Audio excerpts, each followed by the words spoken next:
On that last caution on the white flag lap, cars were involved were the 55, the 29, the 9, the 78, the 75, the 19, the 44, the 40, the 01, the 88, the 48, the 19, and the 31. 1, 2, 3, 4, 5, 6, 7, 8, 9, 10, 11, 12, 13 cars. Okay, excuse me, 12 cars. Let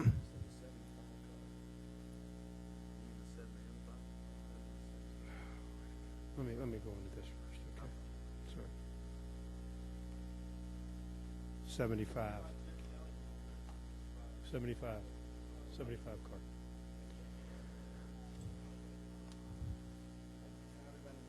TJ will start with Montoya.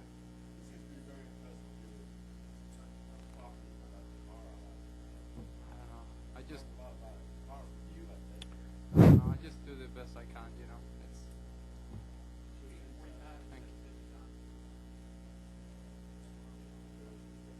It's 12 cars. Okay, we're going to roll into our post-race press conference for the Aaron's 499. We're pleased to be joined by our runner-up in today's race. He put on a great show for us. He equaled his second best finish in a NASCAR Sprint Cup finish. He also finished second last year at the Brickyard.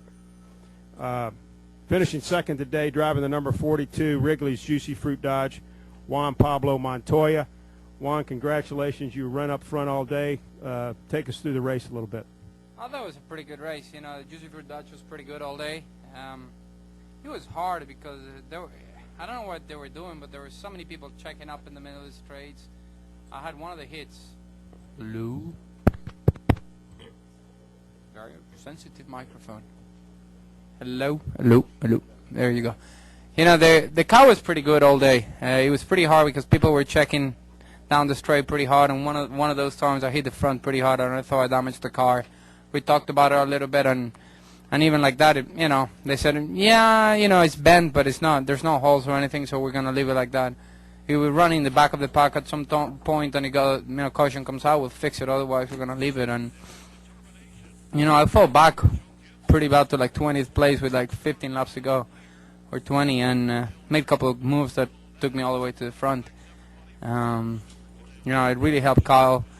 You know, I managed to get in his bumper, and when you could get in somebody's bumper, you could actually push them all the way around the corner, you know, the lap, and make a bunch of ground, and we did, and he was good enough to, you know, to get me into second. Then I dropped to fifth. Then we made some moves, got up to second again. So it was pretty cool, pretty interesting race.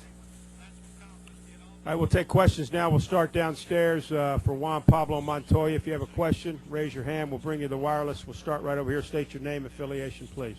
Steve Rogers, Arkansas Democrat Gazette. I know you haven't had all that much experience on the restrictor plate tracks, but it seemed like the dynamics of the bump draft changed today. Is it this track? I mean, instead of just a bump and the lead car would go ahead, it was a push pretty much all the way around the track. Yeah, I think it's different here than Daytona. Daytona with the bumps, and you do need a little bit of handling. You can't really get, you know, you couldn't even run 3 wide there this year.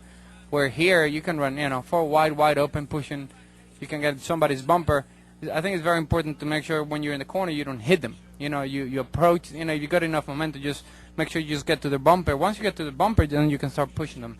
In the last lap, you know, I was hitting and I was getting hit. It was like full on.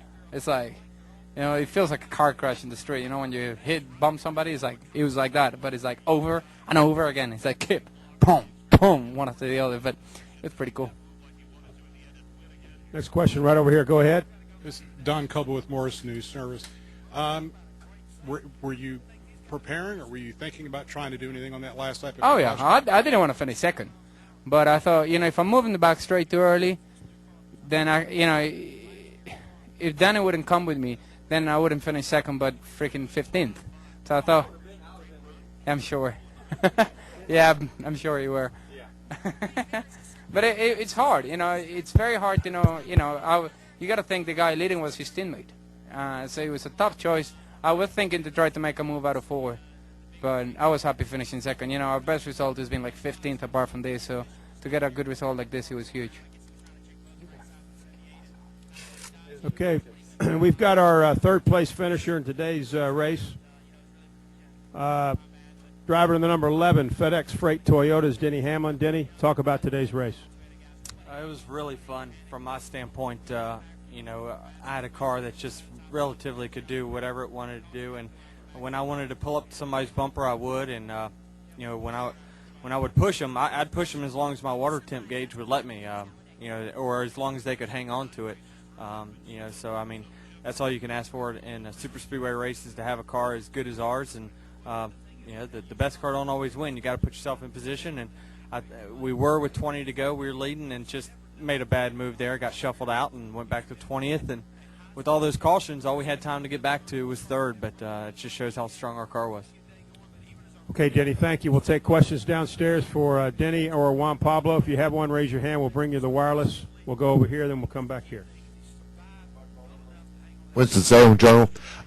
The race looked remarkably aggressive. You were talking about that, Denny, too, and you were talking about that, Juan Pablo. Was it fun doing that, or was it just the car seemed to be normally a race like that? There would have been crashes like every 5 laps or something, but there was so many great saves out there. Was that the car saving it, or were you guys able to save it, or what was that all about? I think it has a lot to do with the package in which we have. You know, we have a small restrictor plate. The track has a lot of grip. The tires had good grip, and you know, the cars were just so stable. You could really, I mean, you could push a guy through the corner, and I mean, he could even have his rear end lifted up, and he still could maintain control. And that's why you saw the racing as tight as it was. And even when the cars did make contact, they were able to save it because there was just so much excess grip out there. Next question right here. Go ahead. David Bullshaw Reserve for both of you guys. When you're in a situation like that, how far ahead can you plan anything, or is it just hang on and go for the? I mean, obviously everybody thought we were coming to the end of the race, and everybody had these big master plans and deals, and it's just you have to react instantaneously, right? Me? Yeah, it's. I don't think you can plan anything. You know, you depend so much on people behind, what people behind do. You know, you stay in line, you stay in line. Once people get a run behind you, you got to decide whether you stay in your line or you go and pick up the other lane in the front. But if you pick it up and they have too much momentum, are they going to drop you? It's pretty tough, and you just got to learn. You know, I screwed up a couple of times today because I thought I could do it, and they were just too fast. But at the same time, you got to find, you know, in the last few laps, you got to find ways to slow them down. Go ahead. Juan, this is for you. Doug Turnbull, WSB Radio. You were speaking of the bump draft. Obviously, it was very aggressive out there. Y'all both were in it a lot. What happened with the wreck with Paul Menard? I mean, it was just a race deal. It looked like you were below the line when it happened. I got pushed by the 12 pushed the 40, the 40 pushed me, and I actually got him sideways, so I went below the line not to wreck him, and he just didn't give me any room. I had nowhere to go. I felt so sorry. As soon as he spun, I just called and said, "Is he okay?" Because, you know, that's one of those deals when bump drafting happens, you know, and people start checking out. There's just nothing you can do. We'll go upstairs now for some questions for either Juan Pablo or Denny. Go ahead, please. Bob Margolis with Yahoo Sports. Juan, we just got the audio up here, so you may have been asked this question already, so my apologies if you have. Can you put this into perspective, what this kind of performance, first by you, what it means for you, and also what it means for your whole organization, which has really been struggling? Well, you know, it's funny to say struggling because if you look at, like, especially the 42 car, the average finish is a lot better, you know. Last year we would normally finish 22nd, 24th everywhere.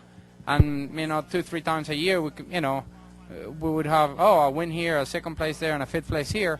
And the rest was 20 odd places. Now, you know, we're running 15th average every week. But we never really had a decent result like we did today. So, you know, I think it really motivates everybody back, you know, in Charlotte. And, you know, hopefully, you know, it's a sign that we're heading in the right direction.